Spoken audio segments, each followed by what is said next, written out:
সকালে বাচ্চাদের টিফিনে কি দিব ভাবতে ভাবতেই এই পাস্তার রেসিপিটা হয়ে যাবে ইনশাআল্লাহ। একদমই কম সময় সিদ্ধ দিয়ে একটা আলু কেটে দিয়েছি ছোট দেখে, আর 2 মুঠো পাস্তা সিদ্ধ করে নিয়েছি। এখন পাইপ্যানে একটু বাটার গলিয়ে নিচ্ছি, 1 কাপ পেঁয়াজ কুচি আর 2-3টা কাঁচামরিচ কেটে হালকা নেড়ে চেড়ে ভেজে নিচ্ছি।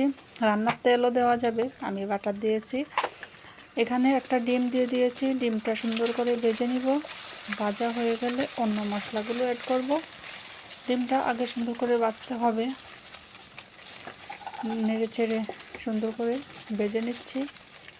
এখন দিয়ে দিব স্বাদ মতো লবণ, দিয়ে দিব লাল মরিচের গুঁড়ো সামান্য, হলুদের গুঁড়ো সামান্য, ধনিয়ার গুঁড়ো সামান্য, আর দিয়ে দিয়েছি একটু চিকেন মাংসের মশলা, দিয়ে দিয়েছি একটা প্যাকেট ম্যাজিক স্বাদের মশলা দিয়ে এই তো সবগুলো নেড়ে ছেড়ে ভেজে নিয়েছি এবং পাস্তা আলু সিদ্ধ দুটোই একসাথে করে নিয়েছি। এটা দিয়ে নেড়ে ছেড়ে দিয়ে দিব। টিফিনের জন্য একদমই রেডি, একদম কম সময়। এই টিফিনটা বানিয়ে দেখতে পারেন, বাচ্চারা খুব মজা করে খাবে। আল্লাহ হাফেজ।